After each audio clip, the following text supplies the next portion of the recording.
प्यारे बच्चों, तो कल हम लोगों ने अपने वीडियो में वैद्युत द्विध्रुव के बारे में बात की थी। आज हम लोग उस पर कुछ आंतरिक प्रश्नों को हल करेंगे और बाकी उसी के आधार पर आप स्वयं टेक्स्ट बुक या रेफरेंस बुक से अन्य आंतरिक क्वेश्चनों को सॉल्व करने की कोशिश करिएगा। ठीक है, तो देखिए एनसीईआरटी में जो वैद्युत द्विध्रुव पर पहला क्वेश्चन है वो है क्वेश्चन नंबर 1.9 और क्वेश्चन नंबर 1.9 में दिया हुआ है कि दो आवेश हैं जिनके परिमाण है 2.5 × 10⁻⁷ कूलम, एक प्लस में दूसरा माइनस में, और इनकी स्थितियां दे रखी हैं, यानी आवेश 2.5 × 10⁻⁷ जो कूलम है वो बिंदु ए पर स्थित है जिसके एक कोऑर्डिनेट दे रखे हैं 0, 0, -15 सेंटीमीटर। इसी तरह से दूसरा आवेश जो कि -2.5 × 10⁻⁷ कूलम है, ये बिंदु बी पर स्थित है और इसकी स्थिति दे रखी है 0, 0, +15 सेंटीमीटर। आपको वैद्युत द्विध्रुव आघूर्ण निकालना है, यानी हमें यहाँ पर P की गणना करनी है, वैद्युत द्विध्रुव आघूर्ण यानी P। ठीक है, अब देखिए यहाँ पर कोऑर्डिनेट के रूप में दे रखा है, आप पढ़ चुके हैं, मैथ में जानते हैं, ये x एक्सिस, ये y एक्सिस और ये z एक्सिस। इसका मतलब ये हुआ कि आवेश 2.5 × 10⁻⁷ जो कूलम है वो z एक्सिस पर ऋणात्मक z अक्ष की दिशा में 15 सेंटीमीटर की दूरी पर, और -2.5 × 10⁻⁷ कूलम आवेश वो z अक्ष पर +15 सेंटीमीटर का मतलब हो गया धनात्मक x अक्ष की दिशा में स्थित है। यानी अगर हम लोग इस तरह से लेके चलें, क्योंकि यहाँ पर आप 3 डायमेंशन नहीं दिखा सकते, मान लीजिए ये x एक्सिस, ये आपकी y एक्सिस, ठीक है, और ये मान लेते हैं हम z एक्सिस, तो ये हो गया मूल बिंदु। तो ये पॉइंट हमारे लिए हो जाएगा 0, 0, 15 +15 जो कि बिंदु बी हो गया, और ये पॉइंट हमारे लिए हो जाएगा 0, 0, -15 जो कि पॉइंट ए हो गया। यानी यहाँ पर आवेश है 2.5 × 10⁻⁷ कूलम और बी पर है -2.5 × 10⁻⁷ कूलम। ठीक, तो दोनों आवेश परिमाण में बराबर हैं, लेकिन प्रकृति विपरीत, और दोनों के बीच की दूरी कितनी हो गई? दोनों के बीच की दूरी हो गई 15 सेंटीमीटर इधर, 15 सेंटीमीटर इधर, टोटल कितना हो गया 30 सेंटीमीटर। ठीक, तो ये जो 30 सेंटीमीटर है ये 2L का काम करेगा। फॉर्मूला आप जानते हैं, फॉर्मूला क्या होता है? P बराबर होता है Q × 2L। 2L क्या होती है? 2L होती है आवेशों के बीच की दूरी। ठीक है, तो यहाँ दिया हुआ है Q की वैल्यू, परिमाण की बात करें कोई एक आवेश यानी 2.5 × 10⁻⁷ कूलम, और आवेशों के बीच की दूरी कितनी हो गई 30 सेंटीमीटर, और 30 सेंटीमीटर का मतलब हो गया 30 × 10⁻⁻2 मीटर। ठीक, मल्टीप्लाई कर लीजिए तो कितना आ जाएगा, 30 से मल्टीप्लाई करेंगे, ये 0 है, डेसिमल हट जाएगा, यानी 75 × -7 -2 यानी 10⁻⁹। तो इसी को आप ऐसे लिख सकते हैं 7.5 × 10⁻⁸ मात्रक क्या हो जाएगा कूलम × मीटर। ठीक, क्लियर हो गई बात? नेक्स्ट क्वेश्चन देखिए इसी में 1.10,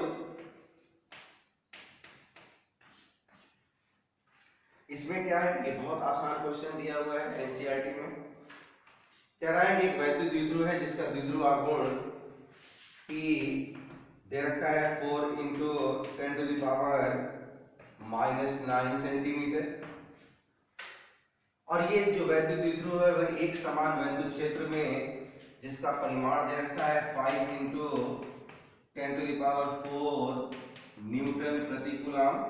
इस एक समान वैद्युत क्षेत्र में ये जो वैद्युत द्विध्रुव है वो क्षेत्र से 30 डिग्री के कोण पर स्थित है, यानी यहाँ पर थीटा की जो वैल्यू है वो कितनी हो गई, 30 डिग्री। ठीक, अब हम लोग को निकालना क्या है, यहाँ पर इस वैद्युत द्विध्रुव पर बलयुग्म का आघूर्ण ज्ञात करना है। ठीक है, तो कल आपको बताया था कि बलयुग्म का आघूर्ण क्या होता है। अगर एक समान वैद्युत क्षेत्र में किसी आप वैद्युत द्विध्रुव को रखेंगे तो उस पर कार्य करने वाला बलयुग्म का आघूर्ण होता है टाउ बराबर PE sin थीटा। तो यहाँ पर देखिए सारी चीजें दे रखी हैं। P की वैल्यू 4 × 10⁻⁹, E की वैल्यू दे रखी है 5 × 10⁴ इंटू साइन थीटा की वैल्यू है 30 डिग्री। अब इसको सॉल्व कर रहे हैं। 5 × 4 कितना हो गया 20, -9 और 4 पावर जुड़ेंगे यानी यहाँ हो गया 10⁻⁵, और साइन 30 की वैल्यू होती है आप जानते हैं 1/2, यानी आ गया 10 × 10⁻⁵।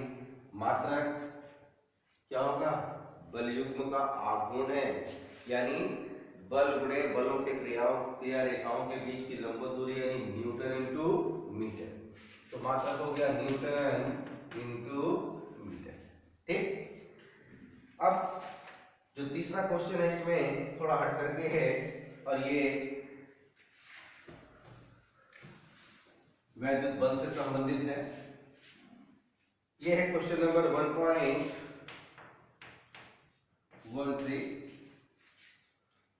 इसमें दिया हुआ है कि धातु के दो गोले हैं जो कि समान साइज के हैं A और B। ठीक है, तो दो गोले हो गए, एक गोला A, दूसरा गोला समान साइज के, दोनों पर आवेश भी समान है। प्रत्येक पर आवेश है 6.5 × 10⁻⁷ गुना, इस पर भी 6.5 × 10⁻⁷ गुना। दोनों के बीच की जो दूरी है वो 50 सेंटीमीटर है, यानी ये जो डिस्टेंस दे रखी है दोनों के बीच की वो है 50 सेंटीमीटर, यानी मीटर में अगर हम लोग बात करें तो आधे मीटर, या इसको लिखेंगे आप 50 × 10⁻⁻² मीटर। अब कह क्या रहा है कि इसी प्रकार का यानी इसी साइज का एक तीसरा गोला है, तो इसी साइज का एक तीसरा गोला जो कि अनावेशित है, तो इसी साइज का एक तीसरा अनावेशित गोला पहले A के संपर्क में लाया जाता है, तत्पश्चात B के संपर्क में लाया जाता है और उसके पश्चात हटा दिया जाता है। ठीक, अब A और B के बीच वैद्युत प्रतिकर्षण बल की गणना कीजिए। तो आपको A और B के बीच वैद्युत प्रतिकर्षण बल की गणना करनी है कब, अगर आप तीसरे, मान लो ये तीसरा अनावेशित गोला है, इस पर कोई आवेश नहीं है, पहले इसे आप A पर से टच कराएंगे फिर आप B से टच कराएंगे। देखिए होता क्या है, समान साइज का है, जब कभी भी दो चालकों को आप चालकी गोलों को आपस में स्पर्श कराएंगे तो क्या होता है, आवेश एक से निकल करके दूसरे में जाता है। ठीक है, अब यहाँ पर क्या होगा, क्योंकि अनावेशित है तो जब आप इसको इससे संपर्क में लाएंगे तो इसमें से आवेश निकल करके इसमें जाएगा। कब तक जाएगा, जब तक कि दोनों पर आवेश की मात्रा बराबर नहीं हो जाती। ठीक है, आगे हम लोग पढ़ेंगे, ये वैद्युत विभव के कारण होता है बेसिकली, कि जब आप दो गोलों को परस्पर संपर्क में लाते हैं, चालक गोलों को, तो आवेश का जो वितरण है पुनर्वितरण तब तक होता है जब तक कि दोनों का विभव समान नहीं हो जाता, और आवेश हमेशा उच्च विभव से निम्न विभव की ओर संचलित होता है, स्थानांतरित होता है। ठीक है, तो यहाँ पर आप सिर्फ इतना ध्यान रखिए कि दोनों चालकीय गोले हैं, जब आप संपर्क में लाएंगे तो दोनों पर आवेश बराबर बराबर हो जाना चाहिए, यानी आधा आधा बढ़ जाना चाहिए। जैसे मान लीजिए आपके पास, आपके किसी एक साथी के पास 100 रुपए हैं और आपके पास दूसरे के पास कोई रुपए नहीं है, आप दोनों को जरूरत है बराबर बराबर, तो आप क्या करेंगे, आधा आधा बांट लेंगे, यानी 50-50 बांट लेंगे। या दूसरे शब्दों में कहें, अगर आपके पास 100 है और दूसरे के पास 50 है, तो आपको आधा आधा बांटना है, तो आप क्या करेंगे, दोनों को जोड़ करके आधा कर देंगे, यानी 150/2 यानी 75। तो ठीक वही कार्य यहाँ पर होगा। तो देखिए, जब आप गोले सी को गोले ए पर स्पर्श कराएंगे तो प्रत्येक गोले पर आवेश कितना हो जाएगा, तो गोले सी को ए से स्पर्श कराने पर प्रत्येक पर आवेश,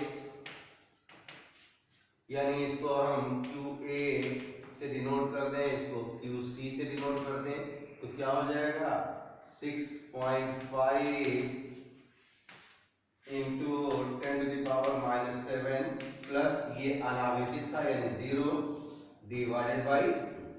ठीक, तो आवेश हो गया प्रत्येक पर डिवाइड कर दीजिए, तो 3.25 इंटू 10⁻⁻7।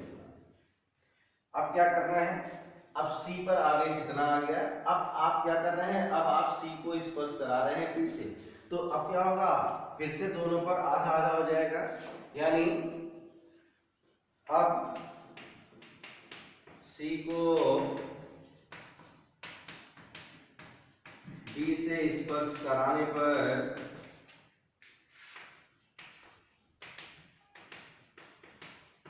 प्रत्येक पर आवेश, यानी QB बराबर QC डैश कर देते हैं, तो ये कितना हो जाएगा, B पर है 6.5 इंटू 10⁻⁻7 और C पर आ चुका है कितना 3.25 इंटू 10⁻⁻7 डिवाइडेड बाई, तो कितना हो गया, दोनों को जोड़ दीजिए, तो 5, ठीक है, 5 और 2 7, 6 और 3 9, तो 9.75 डिवाइडेड बाई 2 इंटू 10⁻⁻7। ठीक है, इसको चाहे तो आप डिवाइड करना चाहें डिवाइड कर लीजिए, तो कितना हो जाएगा, 2 चौक 8, 1 बचा है यहाँ 17, डेसिमल लगाएंगे, 2 8 16, 1 15, 2 7 14, 1 बचेगा 10, यानी 2 पंजे 10 गुणे 10 की घात -7 गुना। अब देखिए फाइनली क्या हो गया, अतः अंतिम आवेश की बात करें हम लोग, तो A पर कितना, A पर आ चुका है 3.25 इंटू 10⁻⁻7 और B पर आ चुका है कितना 4.875 इंटू 10⁻⁻7। दोनों पर आवेश सजाती हैं, यानी दोनों पर धनात्मक है, दोनों एक दूसरे को क्या करेंगे, प्रतिकर्षित करेंगे। आवेशों के बीच की दूरी हमें पता है, r बराबर 50 सेंटीमीटर, यानी 50 इंटू 10⁻⁻2 मीटर। अब आपको वैद्युत बल निकालना है, तो लगा दीजिए फॉर्मूला, कूलाम का नियम। क्या होगा कूलाम के नियम से, F बराबर 1/4 पाई एप्सिलॉन नॉट QA गुणे QB अपॉन R स्क्वायर। इसकी वैल्यू होती है 9 इंटू 10⁹। A पर आवेश है 3.25 इंटू 10⁻⁻7, B पर आवेश है 4.875 इंटू 10⁻⁻7 डिवाइडेड बाई R हो गया यहाँ 50 इंटू 10⁻⁻2, या इसको ऐसे लिख दीजिए 5 इंटू 10⁻⁻1 कर सकते हैं, तो यहाँ पर हो जाएगा 5 इंटू 10⁻⁻1 का स्क्वायर।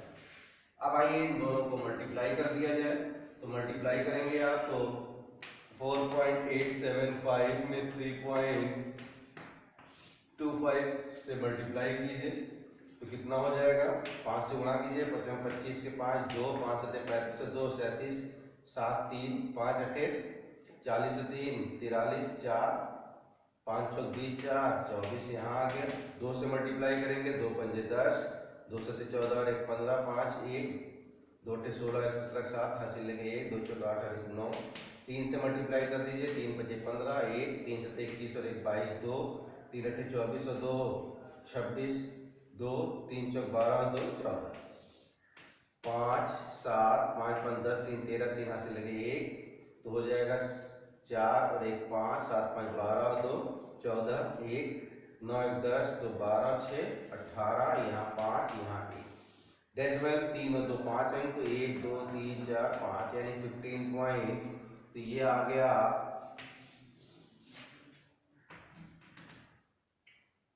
इसमें 9 से और मल्टीप्लाई कर लिया जाए तो 9 5 45 के 5 हासिल लगे 4 9 7 63 और 4 67 के 7 हासिल लगे 6 9 3 27 और 6 33 3 9 4 36 और 3 39 3 9 8 72 3 75 7 9 5 45 7 52 5 9 9 5 14 5 डिजिट 1 2 3 4 5 यानी 142।